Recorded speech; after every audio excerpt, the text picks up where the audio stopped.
दिल्ली एक ऐसा शहर जो केवल इमारतों सड़कों का समूह नहीं है, बल्कि इतिहास के हर पन्ने पर अपनी गहरी छाप छोड़ता है। यह कभी महाभारत का इंद्रप्रस्थ था तो कभी सुल्तानों और मुगलों की शान। यहाँ की हर गली और हर किला और हर मीनार अनगिनत कहानियों को अपने भीतर समेटे हुए है। तैमूर के हमले से लेकर अंग्रेजों के राज और आज़ादी की जश्न तक दिल्ली ने हर दौर को जिया है।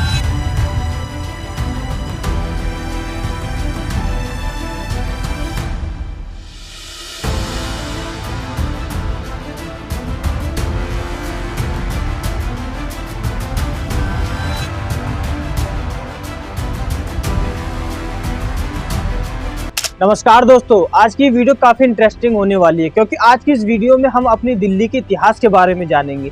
आखिर दिल्ली की शुरुआत कैसे हुई और इसका नाम कैसे पड़ा। तो चलिए दोस्तों, बिना देरी के वीडियो को शुरू करते हैं। तो राजपूतों को दिल्ली के असली संस्थापक के रूप में जाना जाता है। 736 ईस्वी में सबसे पहले तोमर राजवंश ने दिल्ली पर राज करना शुरू किया था और अनंगपाल तोमर इस डायनेस्टी के सबसे पहले राजा बने थे। इन्होंने दिल्ली में लाल किले का निर्माण करवाया था, जिसके आसपास दिल्ली का पहला शहर बसाया गया था।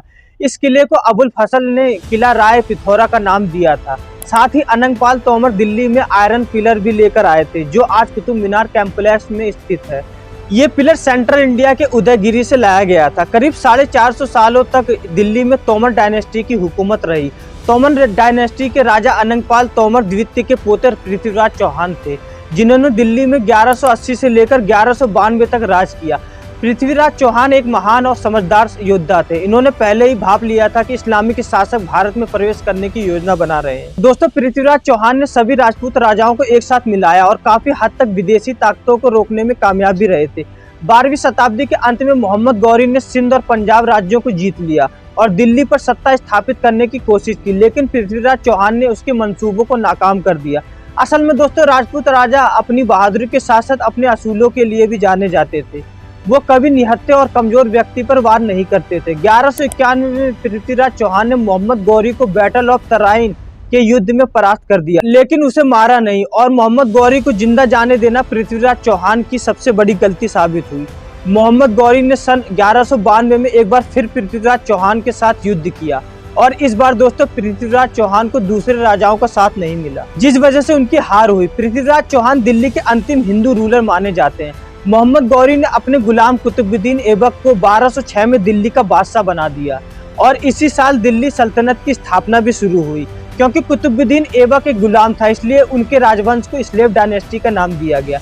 कुतुबुद्दीन काफी दयालु किस्म का माना जाता था। अक्सर अपनी प्रजा के बीच जरूरत का सामान बंटवाता रहता था, इसलिए उसे लखबख्श का नाम भी दिया गया था। कुतुबुद्दीन ऐबक ने ही दिल्ली में कुतुब मीनार बनाने की शुरुआत की थी और 2.5 दिन का झोपड़ा जैसी कई अन्य ऐतिहासिक इमारतों का निर्माण कराया था। दोस्तों, कुतुब मीनार का काम बाद में शमसुद्दीन इल्तुतमिश द्वारा पूरा किया गया था।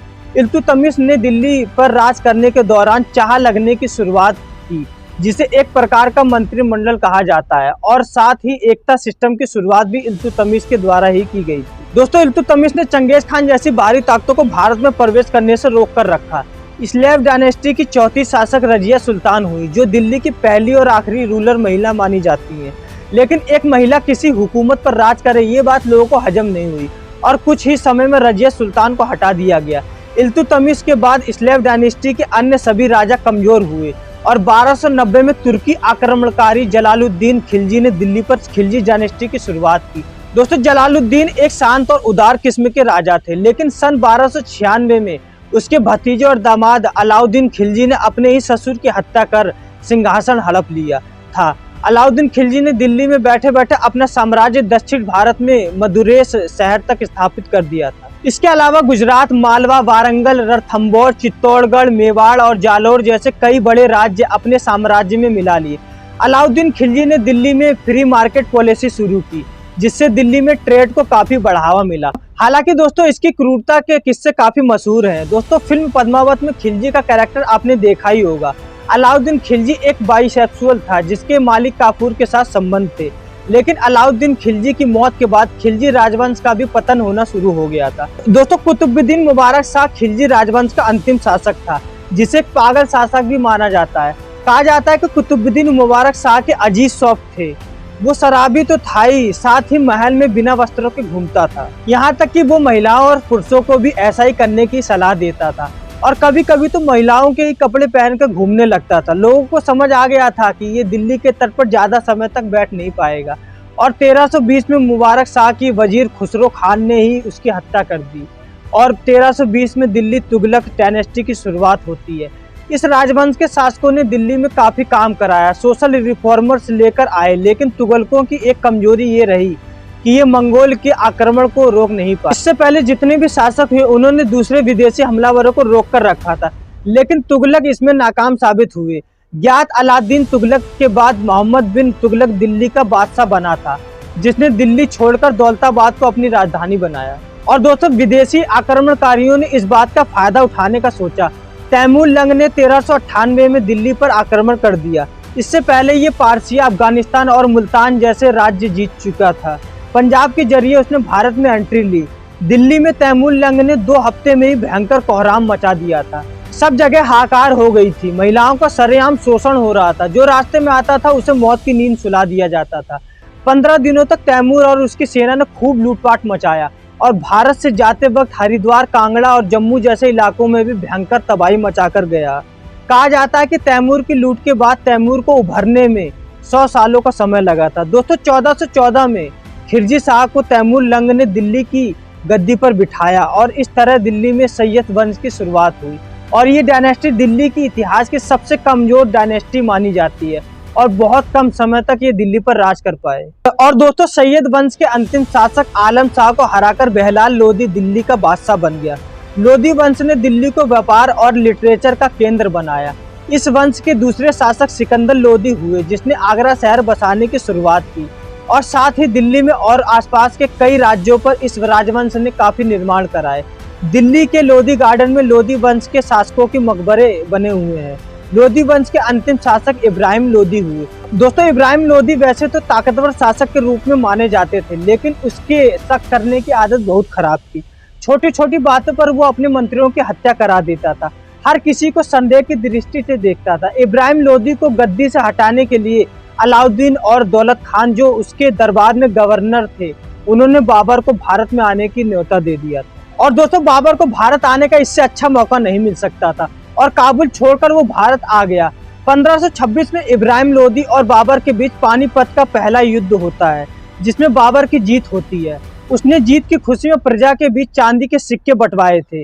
वो एक दरिया दिल वाला इंसान माना जाता था। और 1527 में बाबर ने राणा सांगा को और 1528 में चंदेल के राजाओं को भी परास्त कर दिया था। लेकिन बाबर इस जीत की खुशी ज्यादा लंबे समय तक नहीं बना पाया और 1530 में उसकी मौत हो गई। बाबर के बाद उसका बेटा हुमायूं ने दिल्ली का तख्त संभाला।